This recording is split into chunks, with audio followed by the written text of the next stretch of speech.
Everyone, we're back with another Coffee, Sweaters, and Finance. I am Morgan. I'm Bill. And we are here to talk about fancy cars. I wish. I don't know anything about cars. I don't know anything about cars either. Yeah. I can't even change a tire. Yes. Yeah. I but can if you change a tire. You can? Yeah. I never have. I changed bike tires before.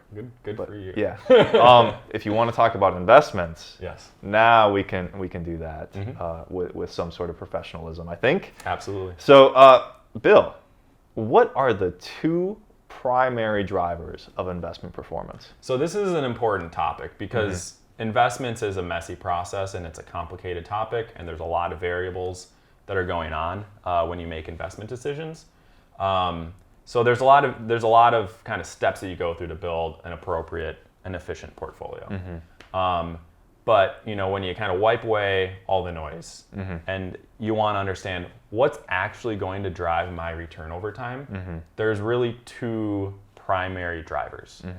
So I think this is a helpful conversation for people to understand what they can expect is going to drive their investment performance. Yeah, if we can put this as simplistically as possible. Simplistically as possible. Yeah.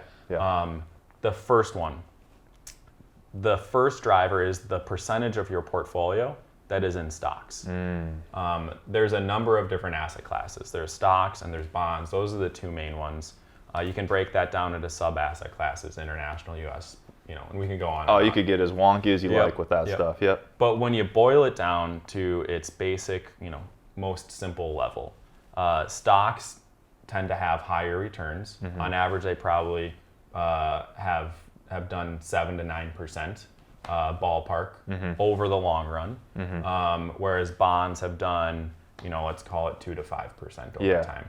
Yeah, the numbers I've seen is usually you can count on stocks over the long term doing about 2 times as well as bonds. Exactly.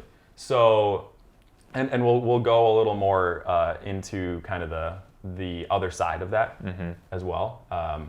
But if you have a long-term portfolio, the percentage of that portfolio that is in equities is going to be the first primary driver of what's going to happen with your returns over time. The more in stocks, the more likely long-term return you're going to get. And why is that important? Well, one, just achieving long-term goals, but I would just throw out inflation, right? So cash, not going to beat inflation, could actually be negative versus inflation over the long term. Bonds generally do beat inflation, although I don't know, with interest rates as low as they are, maybe we can't count on that for the next 5-10 years. I don't know.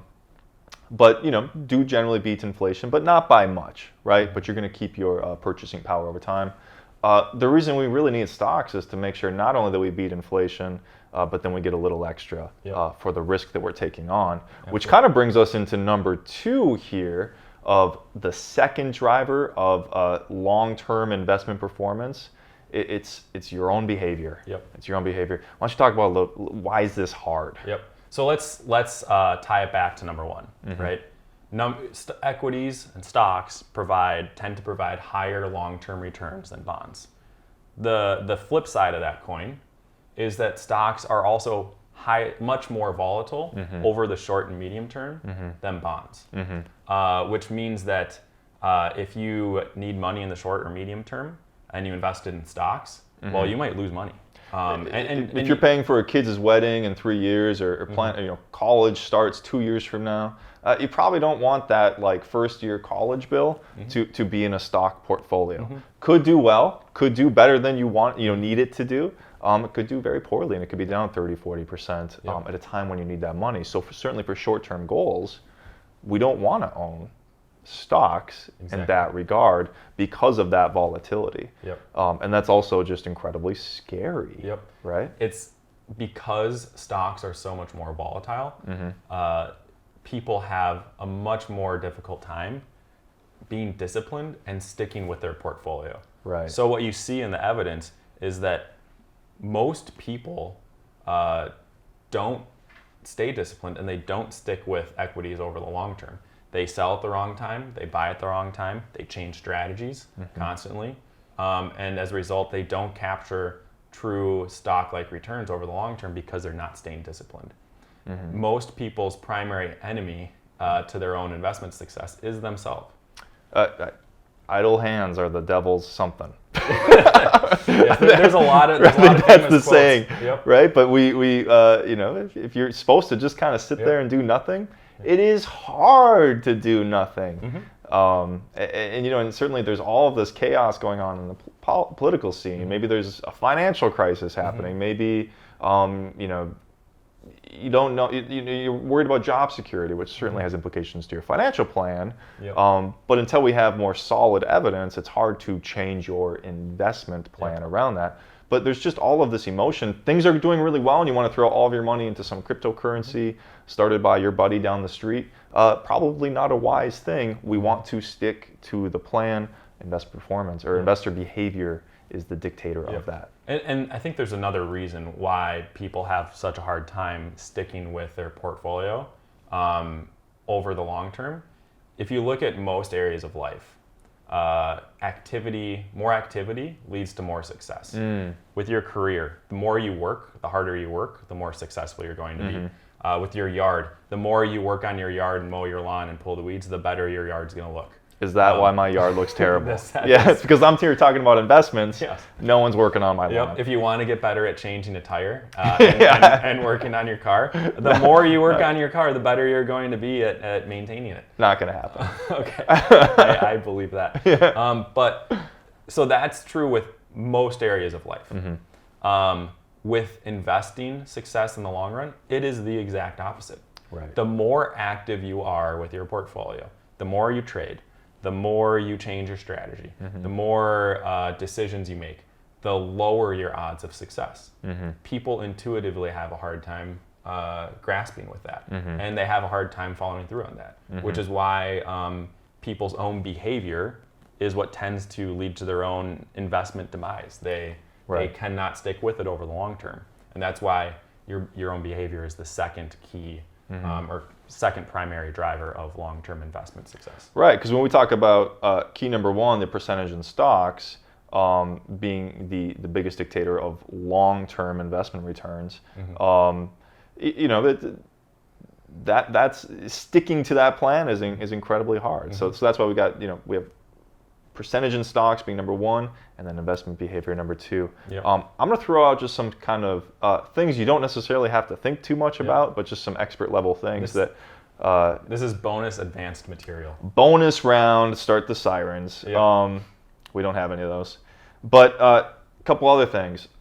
If you want to, another driver of long-term investment performance, historically there's academic research for this, there's Nobel laureate research supporting this, is tilting towards small cap stocks.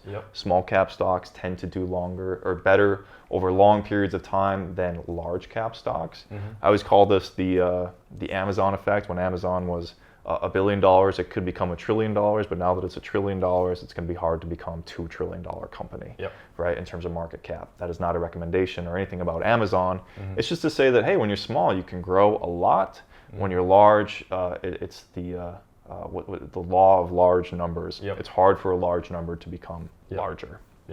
And then the other one is that is value stocks. So stocks that are cheaper, and there's lots of ways to measure that, but stocks that are cheaper tend to do better over long periods of time than stocks that are more expensive based on those same metrics. I'd say, and I'd caveat that with the key to actually capturing those factors is sticking with those factors over the long term. Right. You can, a value tilted portfolio can underperform and has underperformed actually in recent past, and it can underperform over 5, 10, 15, whatever your time horizons. But if you're really stretching it out over a truly long-term time horizon, the evidence shows, like you said, that those factors tend to lead to higher returns. Sure, and that just flows back into investment behaviors, that we don't want to be switching strategies on a year-to-year, even 5-year to 5-year basis. We want everything derived from the financial plan that is designed to create a portfolio that is supposed to last for decades and hold you accountable to doing the right things for that long-term success. Absolutely. So, all right, guys. So thanks so much for stopping by today. we'll talk to you soon. All right, see ya.